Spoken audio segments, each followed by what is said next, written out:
വചനയാത്രയിൽ ഇന്ന് നമ്മെ സഹായിക്കുന്നു very reverend monsignor doctor Nicholas Palayam Forane വികാരി.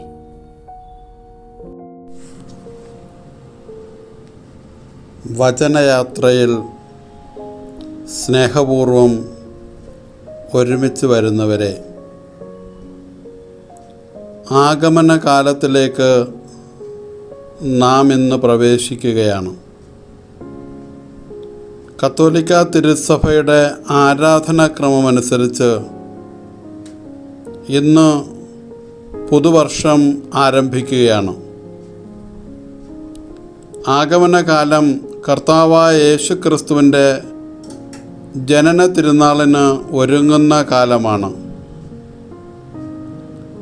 നമ്മോടുകൂടെ ആയിരിക്കുവാൻ ആഗ്രഹിക്കുന്ന ദൈവത്തെ സ്വീകരിക്കാൻ ഒരുങ്ങുമ്പോൾ യേശുക്രിസ്തുവിൻ്റെ മഹത്വപൂർണമായ രണ്ടാമത്തെ വരവിനെയും നാം ധ്യാനിക്കുന്നു. അങ്ങനെ ആഗമനകാലം ഭക്തിയോടും സന്തോഷത്തോടും പ്രതീക്ഷയോടും കൂടി കർത്താവിനെ കാത്തിരിക്കലാണ്.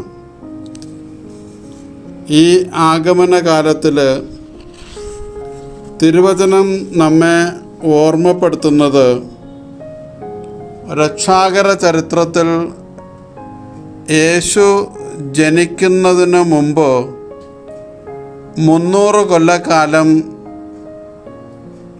ദൈവം മനുഷ്യർക്ക് പ്രത്യേകമായ പരസ്യ വെളിപാടുകൾ നൽകിയിരുന്നില്ല. ജനം ദൈവത്തോട് പ്രാർത്ഥിച്ചു, ദൈവമേ, നീതിമാനെ ഞങ്ങൾക്ക് നൽകണമേ. അങ്ങനെ ദൈവജനത്തിൻ്റെ പ്രാർത്ഥനയ്ക്ക് ഉത്തരമായി ദൈവം തീരുമാനിച്ചു തൻ്റെ ഏകജാതനെ നൽകുവാൻ. കാരണം ദൈവം അത്രമാത്രം ഈ പ്രപഞ്ചത്തെ സ്നേഹിക്കുന്നു. യോഹന്നാൻ 3:16. ഇന്നത്തെ തിരുവചന ഭാഗങ്ങളിലുടനീളം നിറഞ്ഞു നിൽക്കുന്നത് ദൈവത്തെ സ്വീകരിക്കുക, അതിന് ഏറ്റവും പ്രധാനമായി ചെയ്യേണ്ടത് ഉണർന്നിരിക്കണം എന്നതാണ്. കാരണം ദൈവം വരുന്നത് എപ്പോഴാണെന്ന് വേണ്ട നിശ്ചയം പോരാ. വേദപുസ്തകത്തിൽ 13 ഉദ്ധരണികൾ നമുക്ക് കണ്ടെടുക്കാൻ സാധിക്കും ഉണർന്നിരിക്കലിനെ കുറിച്ച്.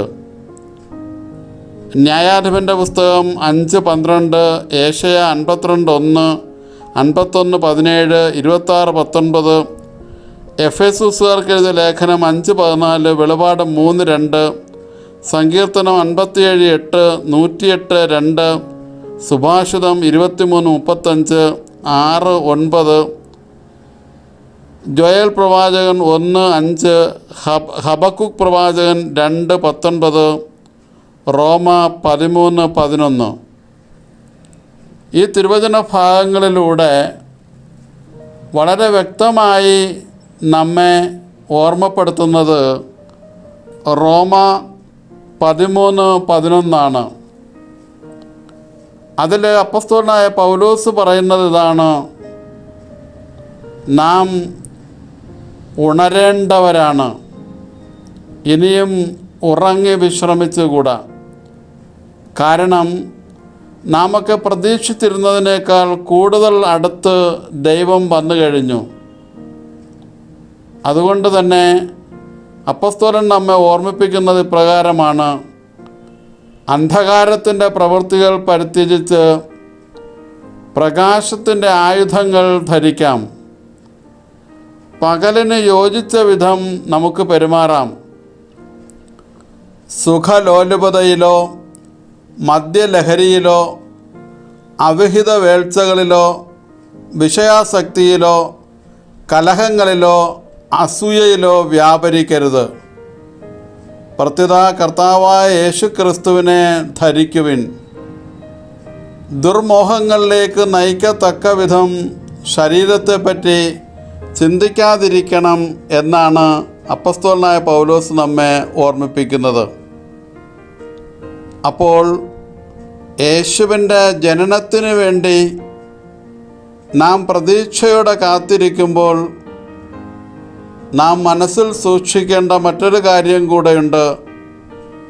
മഹത്വപൂർണനായ ദൈവം, വിധിയാളനായ ദൈവം നമ്മുടെ അടുക്കൽ വരുമ്പോൾ അവിടത്തേക്ക് ഇഷ്ടമുള്ള പുണ്യപ്രവൃത്തികൾ ചെയ്തുകൊണ്ട് നാം ഓരോരുത്തരും ജീവിക്കണമെന്ന് നമ്മെ ഓർമ്മപ്പെടുത്തുകയാണ്. വീണ്ടും ഇന്നത്തെ തിരുവചന ഭാഗത്ത് സങ്കീർത്തനം 127 ഒന്നുകൂടെ നാം ഓർത്തെടുക്കേണ്ടിയുണ്ട്. കർത്താവ് നഗരം കാക്കുന്നില്ലെങ്കിൽ കാവൽക്കാരൻ്റെ ഉണർന്നിരിക്കൽ നിഷ്ഫലമാണ്. നാം ഓരോരുത്തരും ദൈവത്തോടൊപ്പം ഉണർന്നിരിക്കണം. വേദപുസ്തകം പറയുന്നു, ദൈവം ഉറങ്ങുന്നില്ല. അവൻ പകൽ സൂര്യനും രാത്രി ചന്ദ്രനുമായി നിൻ്റെ മുമ്പിലുണ്ട്. ദൈവത്തിൻ്റെ പേര് മീൻകണ്ണൻ എന്ന് വേണമെങ്കിലും നമുക്ക് പറയാം. മീനിൻ്റെ കണ്ണ് എപ്പോഴും തുറന്നിരിക്കുന്നത് പോലെ ദൈവത്തിൻ്റെ കണ്ണ് എപ്പോഴും തുറന്നാണ് ഇരിക്കുന്നത്. അതുകൊണ്ട് ദൈവവിശ്വാസികളായ നാം എല്ലാവരും ദൈവത്തോടൊപ്പം ചേർന്ന് ഉണർന്നിരിക്കുവാൻ പ്രത്യേകം ശ്രദ്ധിക്കേണ്ടിയുണ്ട്. നാം ഉണർന്നിരിക്കേണ്ടത് ഇന്നത്തെ നമ്മുടെ ജീവിത സാഹചര്യങ്ങളിൽ ദൈവരാജ്യത്തിന് നിരക്കാത്ത രീതികളും ശൈലികളുമൊക്കെ രൂപപ്പെടുന്ന ഒരു കാലഘട്ടത്തിൽ, ഒരു അധമ സംസ്കാരത്തിന് എല്ലാ പിന്തുണയും നൽകുന്നുവോ എന്ന് ചിന്തിക്കേണ്ടിയിരിക്കുന്ന അവസരത്തിൽ നാം എല്ലാവരും ഉണർന്നിരിക്കണം. ഉണർന്നിരുന്നാൽ മാത്രം പോരാ, നാം ഓരോരുത്തരും ദൈവരാജ്യ പ്രവർത്തനങ്ങളിൽ വ്യാപൃതരായിരിക്കണമെന്നും സൂചന നൽകുന്നുണ്ട്. അതുകൊണ്ടാണ് ജാഗരൂകരായിരിക്കുവിനെന്ന് യേശു പറയുന്നത്. യജമാനൻ ഏതു സമയവും വരാമെന്ന ധാരണയോടെ വിശ്വസ്തയോടും വിവേകത്തോടെയും ഒരുങ്ങിയിരിക്കുന്ന ഭൃത്യനെ പോലെ അന്ത്യവിധിക്കായി നാം ഓരോരുത്തരും ഒരുങ്ങിയിരിക്കണം എന്ന് തിരുവചനം നമ്മെ ഓർമ്മപ്പെടുത്തുകയാണ്.